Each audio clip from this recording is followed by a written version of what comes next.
ನಮಸ್ಕಾರ ಸ್ನೇಹಿತರೆ, ಬೆಳಗು ಕನ್ನಡ ಚಾನಲ್ಗೆ ತಮ್ಮೆಲ್ಲರಿಗೂ ಮರಳಿ ಸ್ವಾಗತ.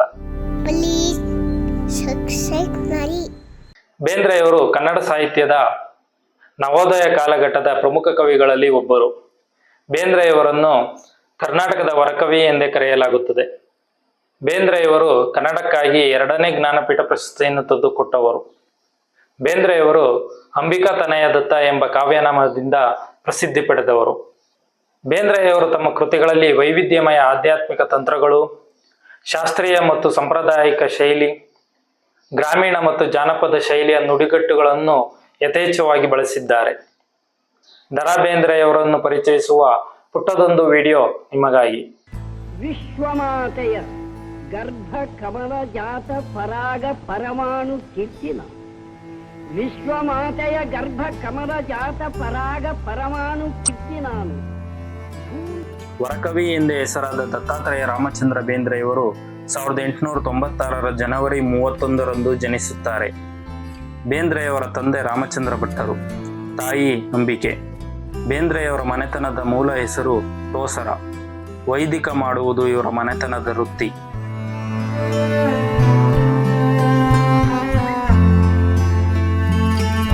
ಬಾಲ್ಯದಲ್ಲೇ ಬೇಂದ್ರೆಯವರ ಕುಟುಂಬ ಗದಗ ಪಟ್ಟಣದ ಸಮೀಪದ ಶಿರಹಟ್ಟಿಯಲ್ಲಿ ಬಂದು ನೆಲೆಸುತ್ತಾರೆ.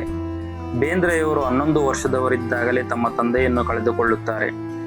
1913ರಲ್ಲಿ ಮೆಟ್ರಿಕ್ಯುಲೇಷನ್ ವಿದ್ಯಾಭ್ಯಾಸ ಮುಗಿಸಿದ ಬಳಿಕ ಬೇಂದ್ರೆಯವರು ಪುಣೆಯ ಕಾಲೇಜೊಂದರಲ್ಲಿ BA ಪದವಿಯನ್ನು ಮುಗಿಸಿ ಅಧ್ಯಾಪಕ ವೃತ್ತಿಯನ್ನು ಆರಂಭಿಸುತ್ತಾರೆ. ನಂತರ 1925ರಲ್ಲಿ MA ಪದವಿ ಮುಗಿಸಿ ಸೊಲ್ಲಾಪುರದ DAV ಕಾಲೇಜಿನಲ್ಲಿ ಪ್ರಾಧ್ಯಾಪಕರಾಗಿ ಸೇವೆಗೆ ಸೇರುತ್ತಾರೆ.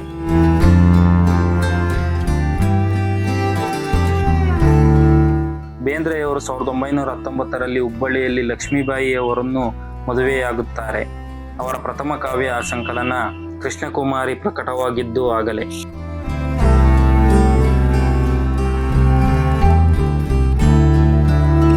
ಕವಿ, ದಾರ್ಶನಿಕ ಬೇಂದ್ರೆ ಈ ಯುಗದ ಒಬ್ಬ ಮಹಾಕವಿ. ಸಮಕಾಲೀನ ಕವಿಗಳಿಗೆ, ಸಾಹಿತಿಗಳಿಗೆ ಸ್ಫೂರ್ತಿಯಾಗಿದ್ದವರು ಬೇಂದ್ರೆಯವರು. ಎಲ್ಲ ಕಾಲಕ್ಕೂ ಬಾಳುವಂತಹ ಕವನಗಳನ್ನು ರಚಿಸಿದ ಕೀರ್ತಿ ಬೇಂದ್ರೆಯವರದು.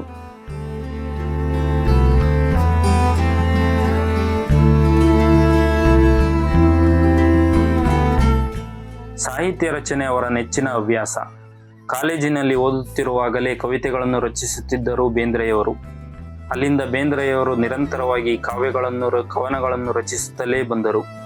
ಗರಿ, ಕಾಮಕಸ್ತೂರಿ, ಸೂರ್ಯಪಾನ, ನಾದಲೀಲೆ, ನಾಕುತಂತಿ ಮೊದಲಾದವುಗಳು ಅವರ ಕವನ ಸಂಕಲನಗಳಲ್ಲಿ ಮುಖ್ಯವಾದವುಗಳು.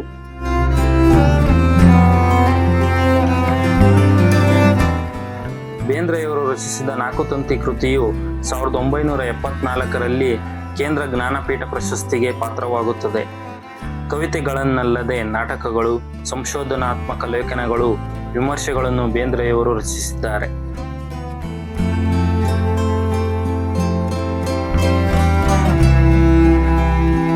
ಆಗಿನ್ನು ಸ್ವಾತಂತ್ರ್ಯ ಚಳುವಳಿ ಬಿಸಿ ಏರಿದ್ದ ಸಮಯ.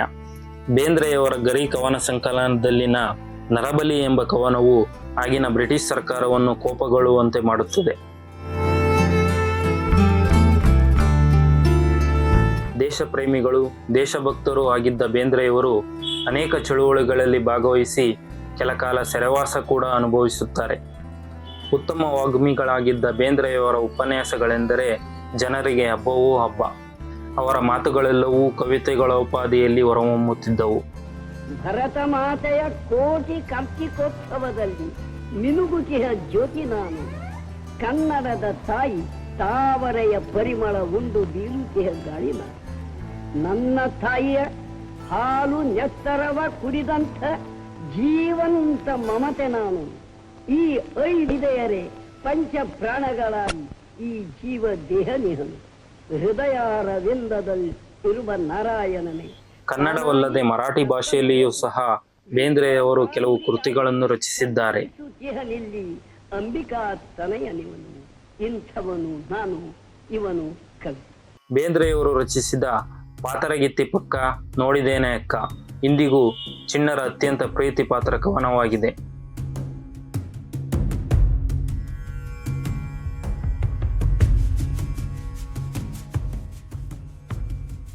ಕೃಷ್ಣಕುಮಾರಿ, ಗರಿ, ಕಾಮಕಸ್ತೂರಿ, ಸಖಿಗೀತ, ಉಯ್ಯಾಲೆ, ನಾದಲೀಲೆ, ಮೇಘದೂತ, ಆಡುಪಾಡು, ಗಂಗಾವತರಣ, ಸೂರ್ಯಪಾನ, ಹೃದಯ ಸಮುದ್ರ, ಮುಕ್ತಕಂಠ, ಚೈತ್ಯಾಲಯ, ಜೀವಲಹರಿ, ಅರಳು ಮರಳು ಮುಂತಾದವುಗಳು ಬೇಂದ್ರೆಯವರು ರಚಿಸಿರುವ ಕವನ ಸಂಕಲನಗಳಲ್ಲಿ ಮುಖ್ಯವಾದವುಗಳು.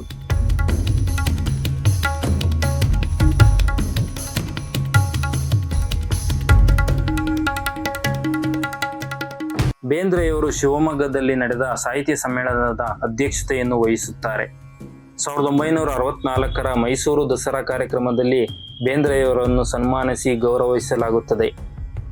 1965ರಲ್ಲಿ ಮರಾಠಿಯಲ್ಲಿ ರಚಿಸಿದ ಸಂವಾದ ಎಂಬ ಕೃತಿಗೆ ಕೇಲ್ಕರ್ ಬಹುಮಾನ ಅರಸಿ ಬರುತ್ತದೆ.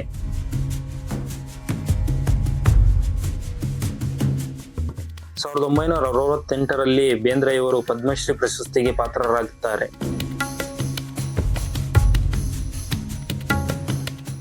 ಕಾಶಿ ವಿದ್ಯಾಪೀಠ, ವಾರಣಾಸಿ ಹಾಗೂ ಮೈಸೂರು ವಿಶ್ವವಿದ್ಯಾನಿಲಯಗಳು ಬೇಂದ್ರೆಯವರಿಗೆ ಗೌರವ ಡಾಕ್ಟರೇಟ್ ನೀಡಿ ಗೌರವಿಸುತ್ತವೆ.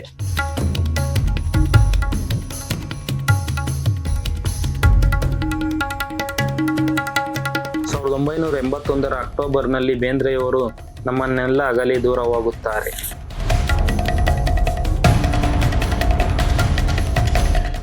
ಈ ಪ್ರಯತ್ನ ನಿಮಗೆ ಇಷ್ಟ ಆಗಿದ್ದಲ್ಲಿ ಈ ವಿಡಿಯೋವನ್ನು ಲೈಕ್ ಮಾಡಿ, ಶೇರ್ ಮಾಡಿ, ಕಮೆಂಟ್ ಮಾಡಿ.